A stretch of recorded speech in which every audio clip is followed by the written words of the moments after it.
everybody. It is Thursday. Who's in with us tonight? Who is joining in live on this Thursday?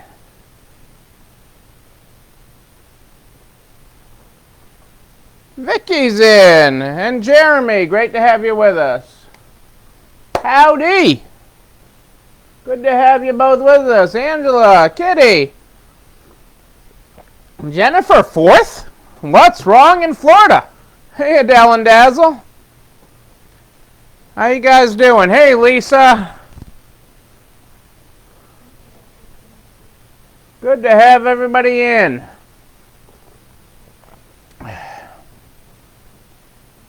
How is everybody doing? Barb Gallo. Great to have you with us tonight. It is good to see you all. Sherry. Rick, how's things in South Carolina? I hope all is well. Entering eBay sales. Well, I like hearing your cash register ring, Jennifer, so that's a good thing. Marianne. Lisa. Russell Levy. Are you on the treadmill of life tonight, Russ? Or did you already work out today? Well, it's only Thursday. I probably solved my little miss. I feel like little missy withdrawal, Marianne. I hope all is continuing to be well there with her. And everybody is doing well. What are we grateful for this Thursday night? What are you grateful for this Thursday evening? Tell me about it. Hey, Joanne. Great to have everybody with us on the program tonight. It's Thursday. It is.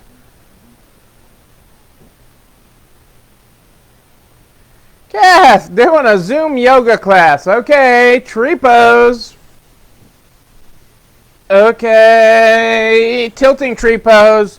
That's about all I can do. And that's not even very good, Kath. That's my yoga. Outstanding sales. We were a little lower today than yesterday. I mean, it's all averaging out about the same, which are outstanding. So I'm not complaining. Even our down is not, from the first 3 days, is not down. Really. So it is good. Sales continue to be very, very strong. And consignments were strong too. So we've had a lot of good stuff going on. Lisa's reopening tomorrow. That's good.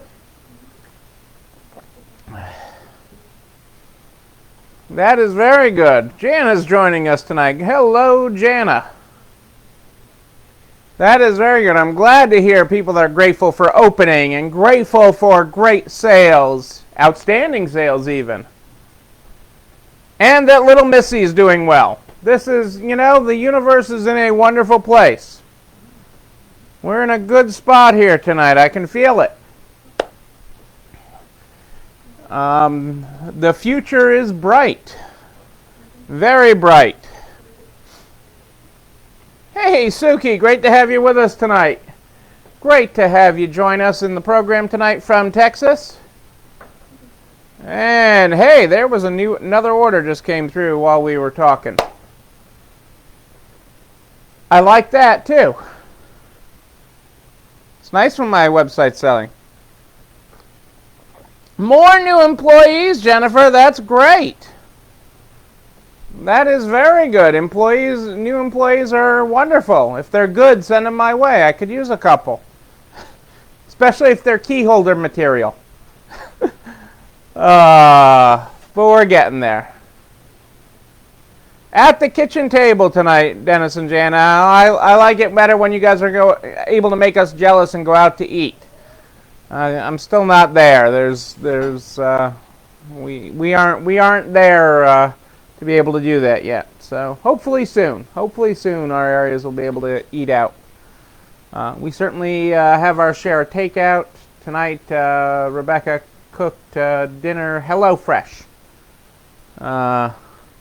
Yeah, the cha-ching sound is a good thing. I've had it with PayPal on my phone forever. I just always like it. That is something to be grateful for, that little cha-ching. It's a nice sound.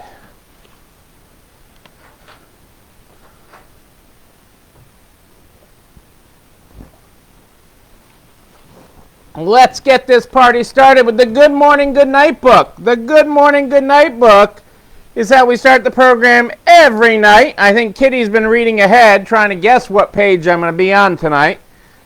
You'll have to maybe suggest a page sometime, Kitty, now that you have your own copy that came in on consignment. Well, I'm starting tonight, Kitty, on page 166 is what I opened up to. Good morning. People of every color, shape, and stripe. Hold up, you with the stripes. Get over here. That's awesome. Wait until you see the graphic on that one.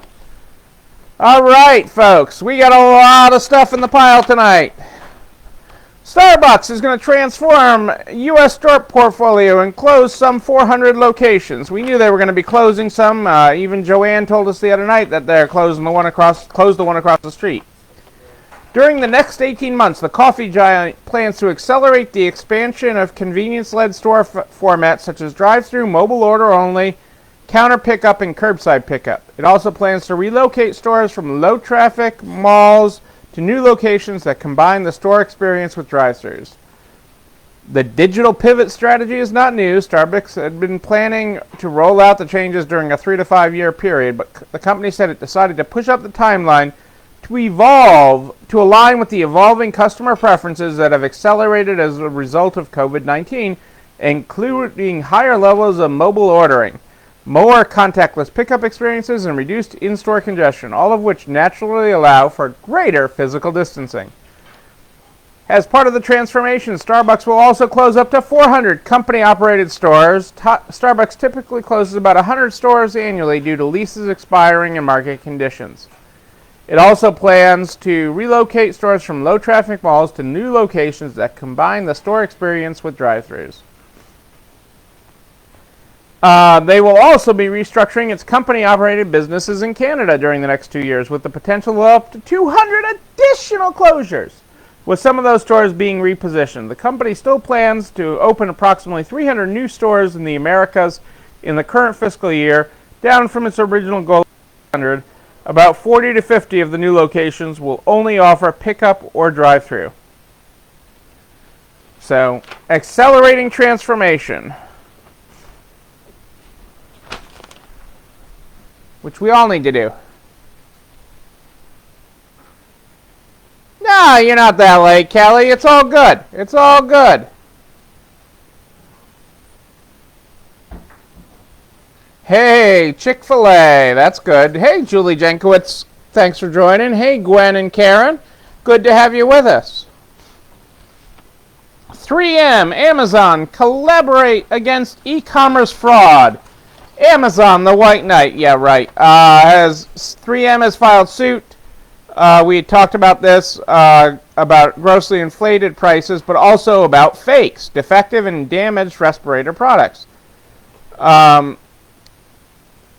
Under a variety of third-party affiliate sellers on Amazon selling under the 3M brand. According to 3M's complaint, charged unsuspecting customers more than $350,000 when the customers responded to false listings that claimed to be selling authentic respirators while actually selling damaged and fake goods at highly inflated prices.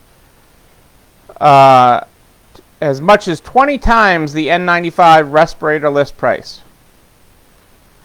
Amazon just learned that the defendants misrepresent what would be delivered for excessive prices and that the buyers received non-3M respirators. The retailer has blocked the accounts on the platform to protect all of us.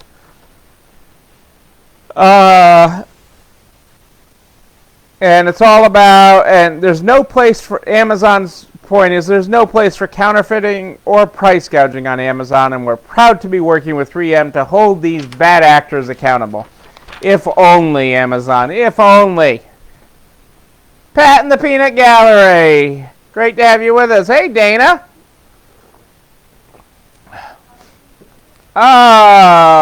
Chico's swings to a quarter-one loss amid the COVID-19 crisis, but cites strong, and I see you were just as shocked as I was, Julie. Chico's swings to a quarter-one loss amid the COVID-19 crisis, but cites strong store reopening. First quarter sales fell 45.9% amid the closures during the second half of the period. Currently, the apparel retailer has 63% of its stores open under enhanced safety precautions and reduced hours, with such options as buy online, pick up in store with contactless curbside pickup, and shop by appointment. Expects to have 80% of its fleet open by June 12th. That's coming up here. That's like tomorrow. In line with previously announced plans, Chico's expects to close 50 to 60 stores permanently over the remainder of fiscal 2020, but it added that in light of the disruption it has seen from the pandemic, we intend to reevaluate each location's future viability and modify our closure plans accordingly. Their loss of $178 million, right? During the $1.55 a share during the quarter, compared with a profit of $2 million or 2 cents a share a year earlier. Revenues fell to $280 million from $517 million. So just, it's all relative, Bigger isn't always better. That $500 million in sales last year during this quarter sound better, but, only $250 million this year. So, hey, Nancy, great to have you joining us tonight. I hope all went well with your opening today. I really do. I was thinking of you a bunch today. And Pat had great sales. That means the peanut gallery gets to eat peanuts tonight. Lou Ray, great to have you with us. Survey, non-essential retailers won't return to full staff as stores reopen. It won't be business as usual for non-essential retailers slowly reopening stores or when it comes to hiring holiday staff. That's according to a survey of major retailers by Korn Ferry, in which 66% of respondents say they will bring back only 80% of fewer of normal store employee staff as stores reopen, with 37% saying they'll only bring back about half of the employees. Nearly half, 41% of the retailers expect to have fewer seasonal workers this fall holiday season, and 37% said they expect to have fewer permanent workers this holiday season than they did last season.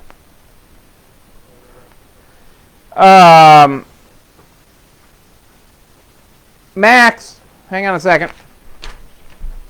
Max.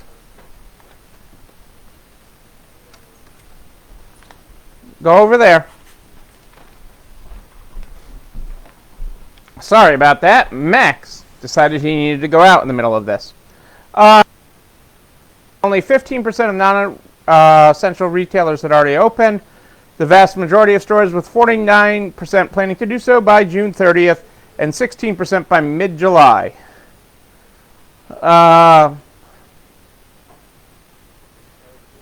Non-essential retailers saying that sales are down year over year about 20%, which is what I've been saying over time. We caught Max there, Karen. Hey, Michelle. Great to have you with us. Are you open yet, Michelle? Hey, Dana and Jeff. Great to have you with us tonight. Asheville Angie in the house. Hey, Alexa. Oh, I'm glad to hear that, Nancy, that you had a great day. Payday for Karen tomorrow. Super excited. That's great. Vina's with us in Indiana. That's all good stuff. I'm excited for everybody tonight. This is good stuff. And most of you guys aren't late. I'm just more on time tonight. It's really what it comes down to. Let's just be honest. Former Sephora CEO, pandemic is making retail do what it should have done years ago. In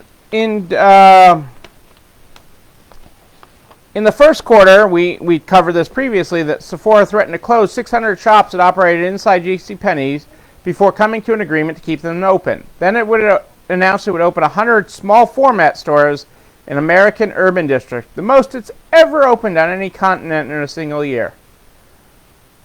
The man who introduced the category redefining beauty retailer to the U.S. in the late 90s thinks more retailers need to adopt Sephora's open-minded real estate strategy. People have to stop thinking everything is going to fit in the same box the way it used to. The three main costs of running a store.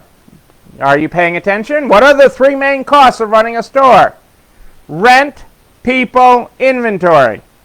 And all three of those issues should be on the table for re-examination, said Howard Meitner, who was president of Sephora in 1998 when it entered the U.S. market. Meitner, who subsequently served as COO of Fortunoff Group and CEO of the Museum Shop, is now managing director at Karl Marx Advisors. One important question it is asked is, why do we need so much merchandise in a store? People can buy online and pick it up in store. They can go into a store and make a purchase and have it delivered at home. The blurring and integration of these lines shouldn't matter to a company. You now need to serve every individual customer with an invisible linkage, not force them to buy the way they used to. What was his other quote? Digital disruption, changing behaviors of consumers, questionable viability of historically robust business model, the emergence of new players, those were all in place before the coronavirus happened. Good things come out of crises like these. It's moved companies to achieve in a few months something that might have otherwise taken them 5 years. One of the things sure to take place, he figures, is a new working relationship between landlords and tenants in retail real estate. National chains will be calling upon data to determine exactly what revenue they need to make at a store for it to be worthwhile in a certain mall or retail center. 5 and 10-year leases may cease to be standards. And there's going to have to be more flexibility on the part of landlords. They like to have their rent set for long periods so they can set out their balance sheets, but there's going to be a shift in the way leases are created. What needs to happen is more collaborations between tenants and landlords, something I truly believe in. I believe it's a partnership between landlord and tenant. It really is. You know, you need to have somebody you can have a beer with, or a scotch, but also get through and deal with the business side of it. It's real important. Hey, Jenny, it's been a while that you've been on live. Good to have you with us. Oh, I'm so glad to hear that, Michelle, especially on the K. That is awesome news. I am so excited for you. Very excited. Nebraska Angie's in the house. Well, not in the house, on the show. What else do I got here for you guys tonight? But wait, there's more.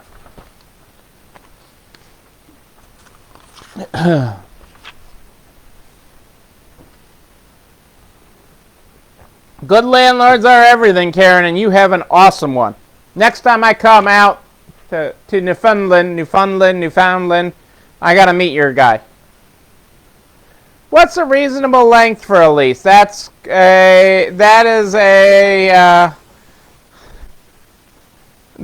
is something, as the former Sephora CEO said, less is more with options. You know, you need to be flexible. Leases are designed for flexibility.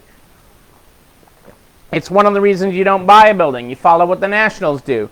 They lease so that they can expand when they need to and contract when they need to. Okay, that's what leasing offers. When you own the property, you don't have the ease of flexibility to expand and contract. So the length doesn't matter as the terms matter. Okay, I think more in the flexibility to be able to get bigger, smaller, shorten the term, and things. There needs to be a great deal of flexibility in the lease. Yes, your landlord's pretty gosh darn good too, Alexa.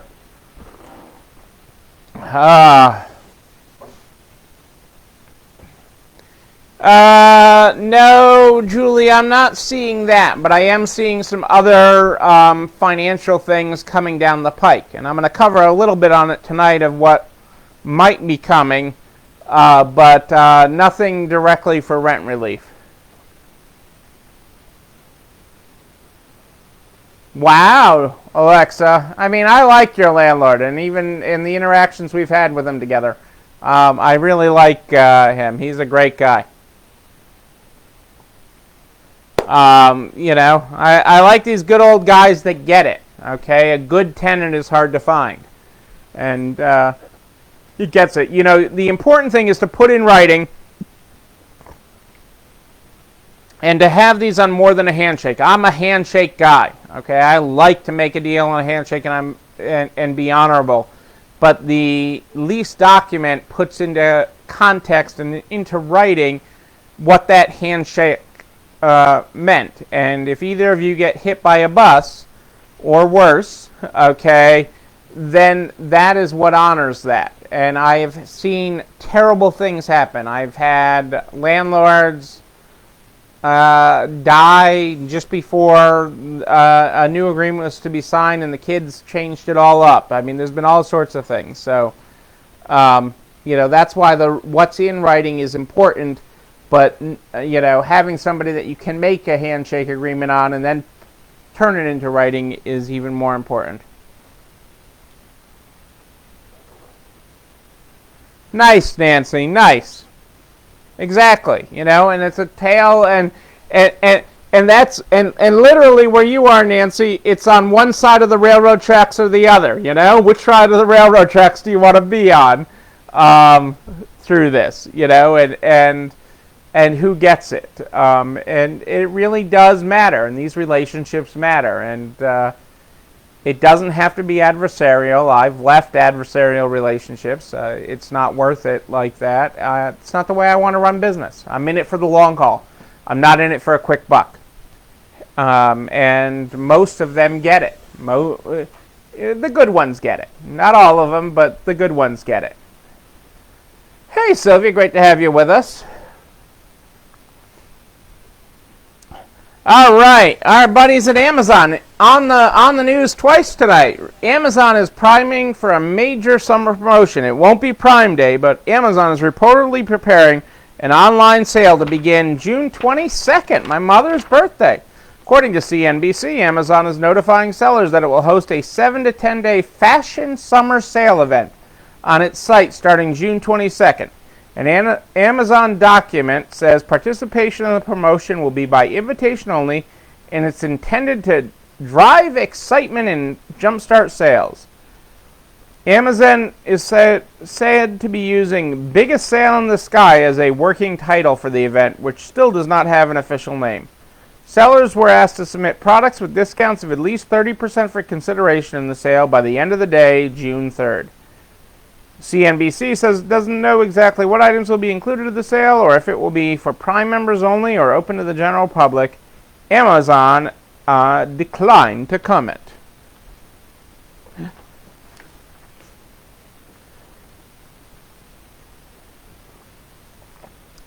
I just found this interesting. Okay. Well, hang on. I'm going to come to that next. Tailored Brands, the owners of the Men's Warehouse, said in a filing that they, without additional liquidity, it may have to terminate operations or seek bankruptcy protection.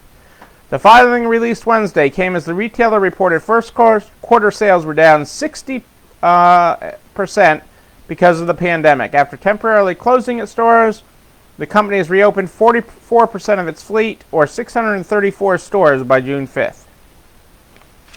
Again, it's about maintaining cash. Retailers of all financial profiles have tried to do it. Men's Warehouse said sales were up 2.4% in February,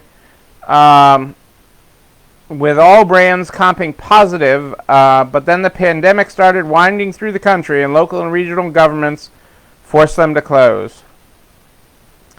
And during the period, they pushed out payments to vendors, cut salaries, furloughed or temporarily laid off all store employees and the majority of its corporate staff, and drew down $310 million from its credit facility. With that draw, the company ended quarter one with $244 million in cash, a number that dropped to $200 million by June 5th, and another $88 million is available under its revolving credit line. But that may not be enough.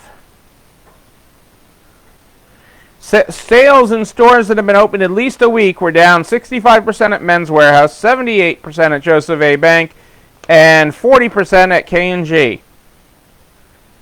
And e-commerce comps to date for the second quarter are down 32%. Not good in an era when apparel retailers are leaning heavily on their digital channels to make up lost store sales. They are highly dependent on any capital they can raise, and they are unsure how the pandemic will continue to affect its operations. Not necessarily. People are tired. As much as people have been ordering online, they're really anxious right now to get out and shop. And I'm not necessarily trying to compete with Amazon on anything. They are the behemoth, but you need to be aware of what Amazon is doing. And I tend to say when they're not taking all the air in the room is when you should be doing something, but when they take all the energy in the air is something else. But I'll give it some more thought, Twingy.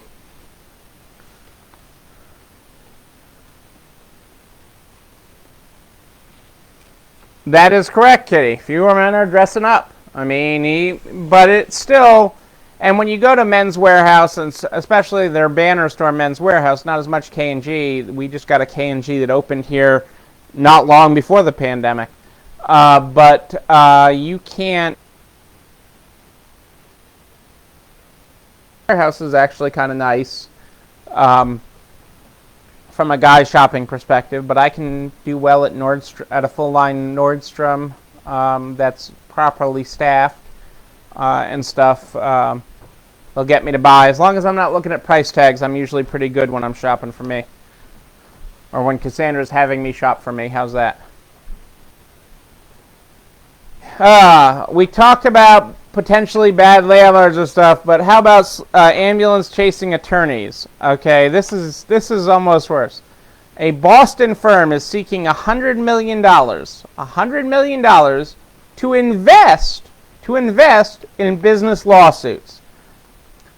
The finance firm LexShares is hoping to raise $100 million for a fund that its chief executive touts as a way for investors to largely avoid the coronavirus-related volatility of other markets. The 6-year-old LexShares, which has offices in Boston and New York, invests in lawsuits filed by one business against another over claims like breach of contract. It's developed software that mines court filings for high-value allegations handled by highly rated legal teams. It then fronts the money to the business or law firm, and LexShares and its investors receive a cut of any settlement or judgment. The firm raised previously $25 million for its first fund. Of the 103 cases it's invested in, 43 so far have reached the finish line, resulting in a median rate of return of 52% net of fees and expenses. For the fund announced Wednesday, LexShares is going to significantly bigger. It's already received more than $30 million in commitments. And they don't think the recession will dampen interest in the fund. In fact, he believes it'll help the firm's efforts since returns are not tied directly to things like the stock market or interest rates. About half of LexShares investors are institutional investors such as hedge funds and pension funds, while the other half is high net worth individuals. The pandemic has slowed down business litigation in many courts across the country in recent months since courthouses have been closed, though judges in Massachusetts and elsewhere have started to adjust to handling cases remotely. Longer running cases could affect when investors see a return on their money, but their money is tied to the length of the case. So the longer it takes for an outcome, the more money it'll receive. They have 14 full-time employees. Hey, Chris, thanks for joining us.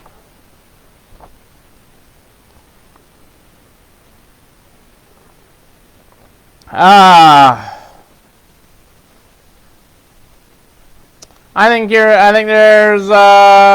there's some truth to that, Twiggy. Hey, Linda, great to have you here.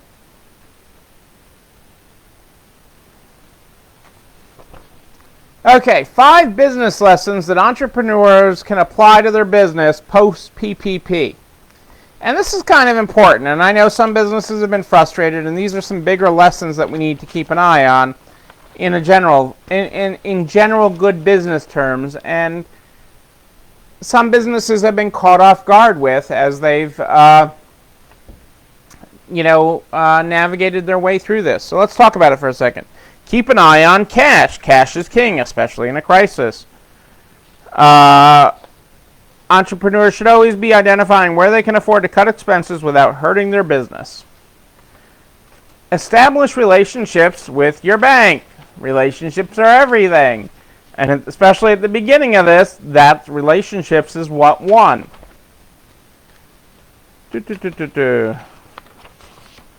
Build your dream team. Aside from your banker, work with a CPA who can help you wrangle necessary tax documents. Many of these programs, like the PPP and other, requires owners to bring all sorts of documentation along the way, and clients who don't have a good CPA or bookkeeper to get all this together for them quickly found themselves on the sidelines. Formalize everything. Keep formal books and records for your expenses and your business. Solid bookkeeping is key to being able to get through these programs.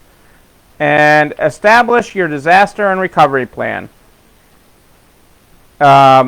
Key questions for business owners in a crisis include whether COVID-19 has changed the way buyers and customers do business. Aside from stress testing themselves, entrepreneurs should understand the impact to their constituents. Business owners should also bear in mind how their suppliers might be affected in a crisis.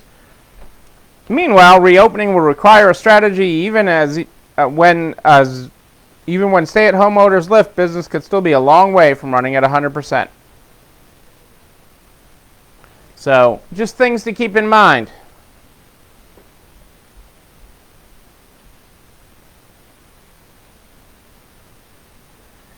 It is something, but in some of the demonstrations, Twiggy, I mean, it was a shame to, I've been in a couple of my business groups, where small businesses were destroyed in places like Minnesota and things. So there were a lot of places that destroyed small businesses that were trying to recover from this as part of the demonstrations and looting. And there was a real difference between the people that were peacefully protesting, and the looters. But this blew over into these businesses, and it's a real shame. I mean,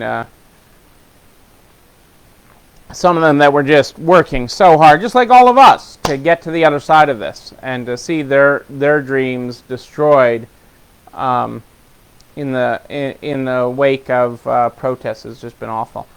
Hey, Laura, great to have you with us. Sarah.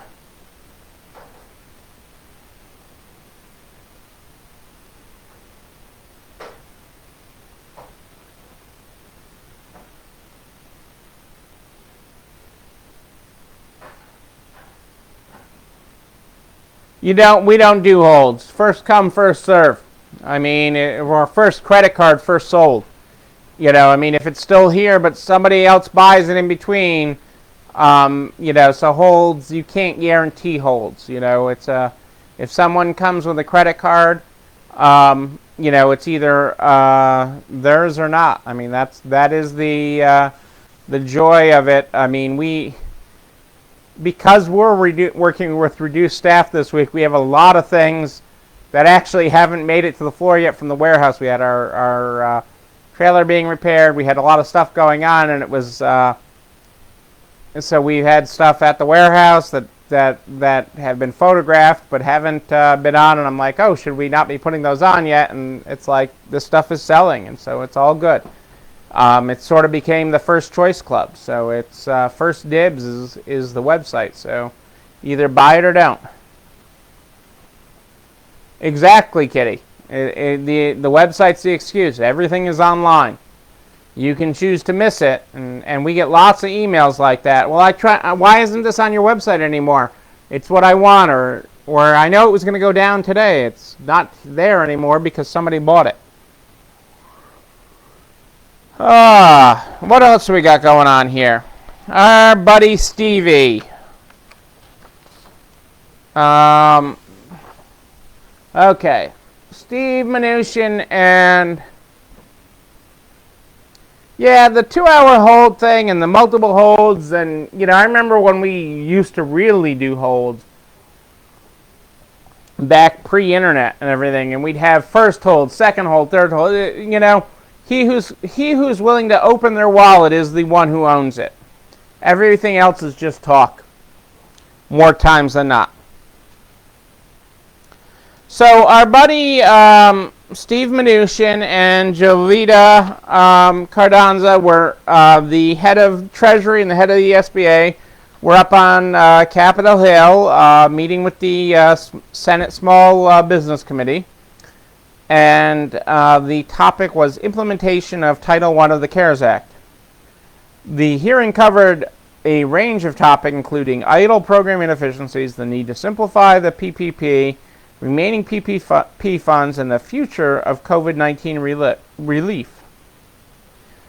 The idle program inefficiencies, there was significant discontent from senators regarding the program's slow processing times, lack of transparency for borrowers, and to the SBA imposed cap on loans of $150,000 rather than the usual $2 million.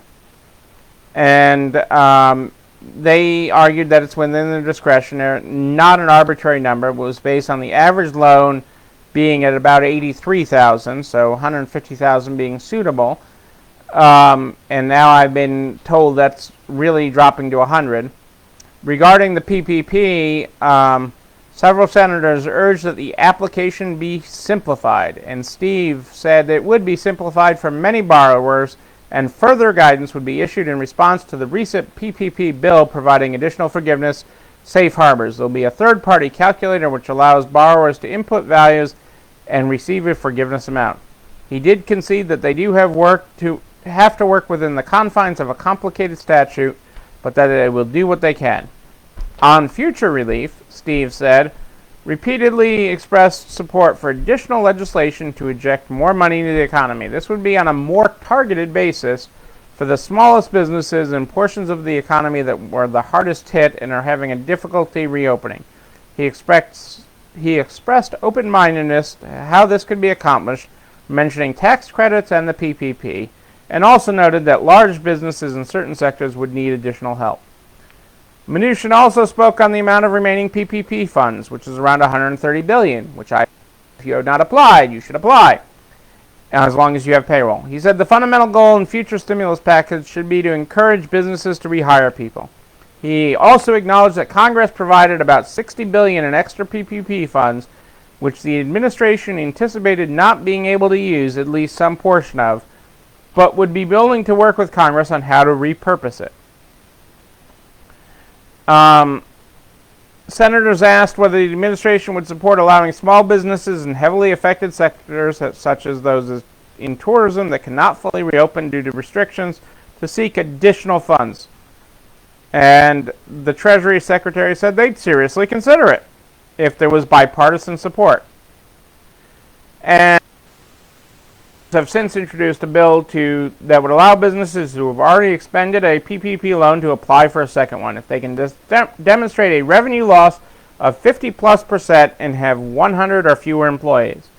In his opening remarks, Steve noted that with over 2 million retail jobs were lost in April, with a 16% recovery in May. He also noted that while the Fed increased eligibility for the Main Street lending program, there's $250 billion in funds remaining that can be used to create or expand programs as needed. Later in the hearing, mentioned that as retail and hospitality are reopening, their supply chains often rely on credit and are finding that credit insurance and other factors are becoming a key blockage. He urged Mnuchin to think about credit insurance as a backstop with the federal government.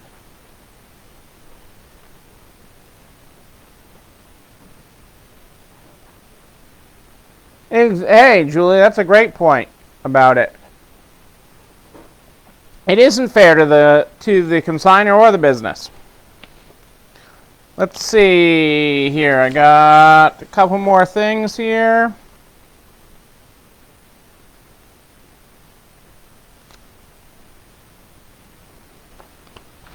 There was something else in this that I didn't already cover.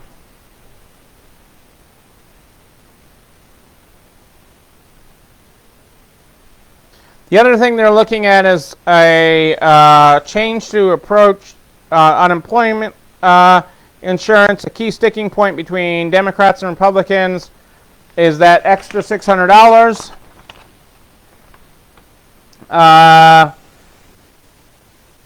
Mnuchin appeared to endorse another proposal that some congressional Republicans have floated to resolve the issue by providing back-to-work incentive, which I've talked about before, and that is some sort of declining back-to-work incentive, something like starting at $1,000 and each week it goes down $100 as go back-to-work incentive instead of in place of the $600.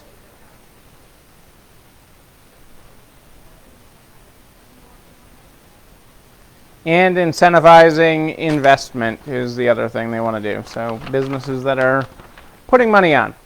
So what has our friends at... yeah, I'm with you, Kelly. It would. They're not there with that. There's so many things up in the air with rent and the complications of it, and that... the U.S. government can't look at things simply like the Canadians. You add an A to things and things get simpler. That's all I can say. A. He who is not courageous enough to take risks will accomplish nothing in life. Muhammad Ali in our Everyday Courage book from Vina. Thanks, Vina. So what does what does Treasury and SBA publish? They published today a first interim final rule, okay, which is an amendment to the final rule. And the biggest thing in this, that in this 16 pages of gobbledygook, is that they did formalize with that. In 16 pages of gobbledygook, they said that contrary to the way it is being interpreted with the updated Paycheck Protection Program, that partial forgiveness will be allowed. So as was the original bill's intent, they will keep that and still allow partial forgiveness, so it is not all or nothing. So it's not, I still want to get everybody's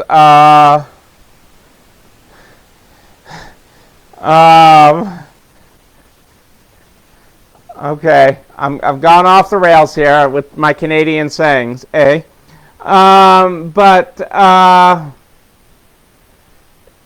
so you can get partial forgiveness if you did not spend the required 60% on payroll.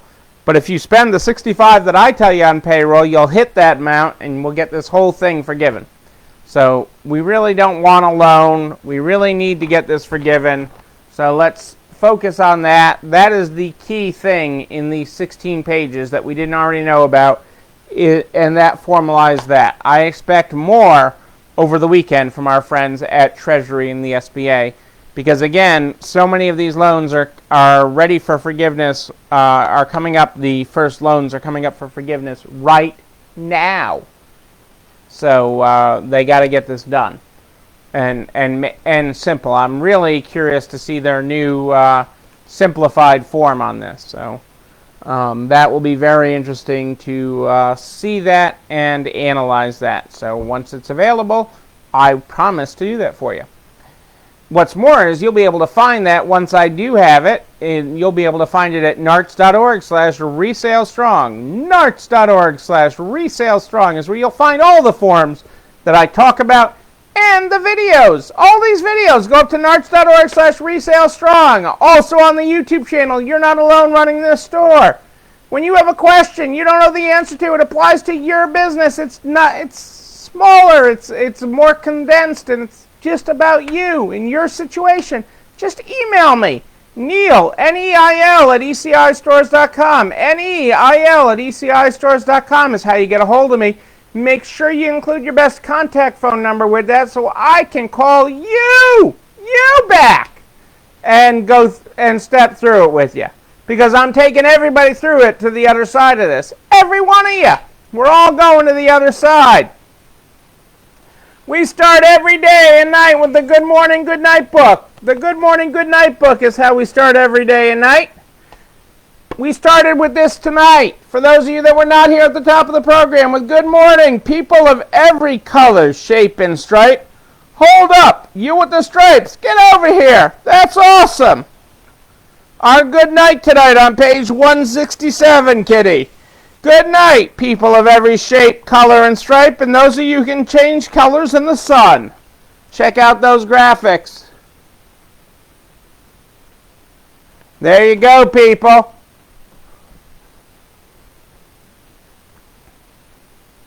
Hey, glad to have you here. Dana, that it really jumps to December 31st, but the FTEs are so much easier to hit under the new bill. I know I owe you a call, Dana, and I will follow up with you. And I will be back here tomorrow night, live at 8 o'clock Eastern, to answer your questions live, to bring you the latest and greatest information. That is what I do with my night, every night at 8 o'clock Eastern. I will be back here for you live in the NARTS private Facebook group. But don't forget to share narts.org/resalestrong with all your friends, because we're getting everybody to the other side of this. It is time for our dessert. We got dinner in early before the show, so don't forget that you, but most especially you, are not alone running this store. It's time for dessert. Have a great night, everybody.